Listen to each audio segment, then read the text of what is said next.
What are the disadvantages of being a woman? I tell you, one thing for me is not my period. I love it. It means I am still making estrogen and stuff. I used to get painful periods, no more. But for me though, I am being serious, I am a 34D. I wish I were way smaller. I look at ladies with small bra sizes, and I am like, wow, they must run without having to wear 2 bras or a very tight one to keep them in place, among other benefits. For the life of me, I don't understand why some women want big breasts. I would love to go 2 or 3 sizes down. An awful lot. But one of them that hasn't been mentioned is something like my job. I travel a lot to many very cool places in the US and occasionally abroad. But 90% of the time it's traveling alone. Hailing my own Ubers, staying alone, eating meals alone, going to various places by myself, sometimes it's not in the best neighborhoods.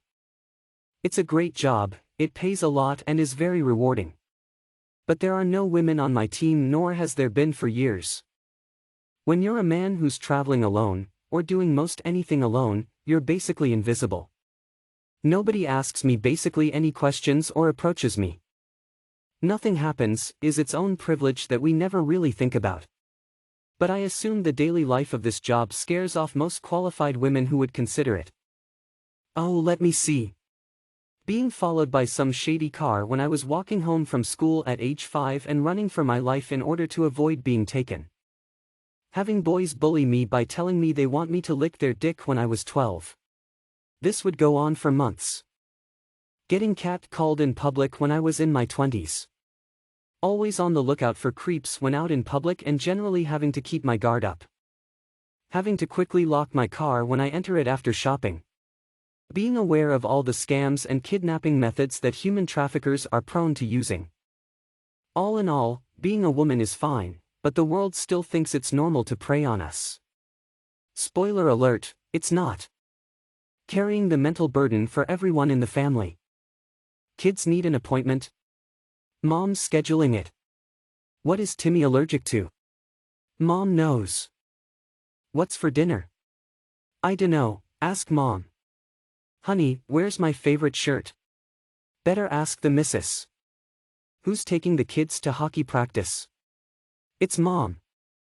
Who's keeping the entire family schedule, meal planning, getting groceries stocked, cooking, cleaning, running a taxi service for the kids, helping with homework, kissing all the boo-boos, knows where the band-aids and toilet paper are, keeping the correct size clothes and shoes for growing kids, keeping that mental checklist constantly ticking, being a good wife, being available to their husbands, being the one taking care of aging parents, and on and on and on. It's always women. People hypersexualizing everything you do because you are a woman. It's just sort of become ingrained or part of daily life that you see women portrayed in sexual manner everywhere you go. It's on the internet and in the movies and even on advertising. You get catcalled for simply walking down the street or a random stranger in the coffee shop checking out your ass.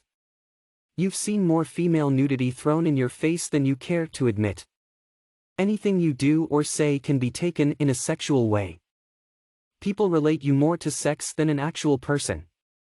As a woman in her 20s, I only just now am beginning to realize how much society shoves objectification down our throats. How much I unwillingly see or am subjected to for the pleasure of others. How expensive/time consuming it can be to maintain even a minimalist version of your own ideal woman's body. I get monthly Brazilian waxes and use an epilator on my legs/face. I buy sometimes quite expensive face products. Haircuts are easily $75 plus. If you do nails, tanning, facials, eyelashes, brow waxing, etc., you can easily spend hundreds a month. And don't get me started on the pink tax.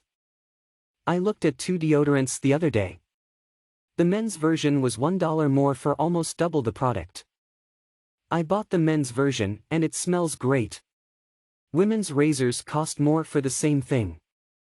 Period products are taxed.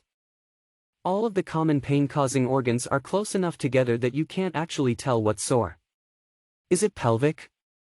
Intestinal? Do I have an ovarian cyst? Am I shitting blood or did I just start a heavy period? Do I call my GYN? GP?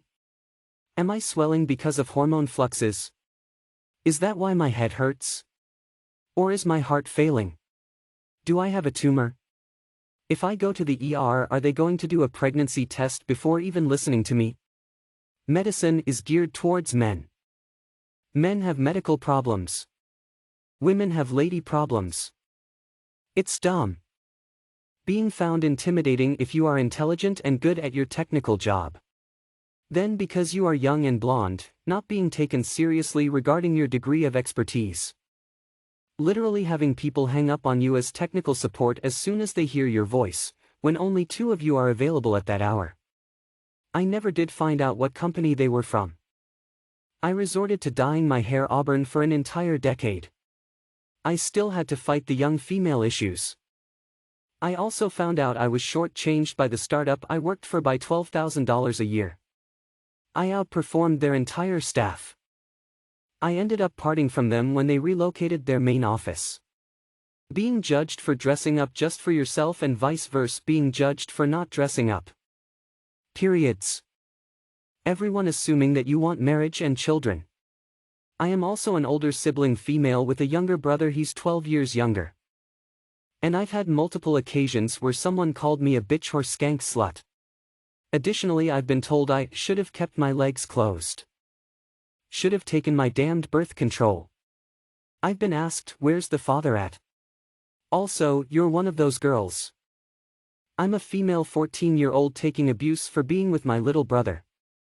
Oh, and the worst is when old guys catcall me I am 14.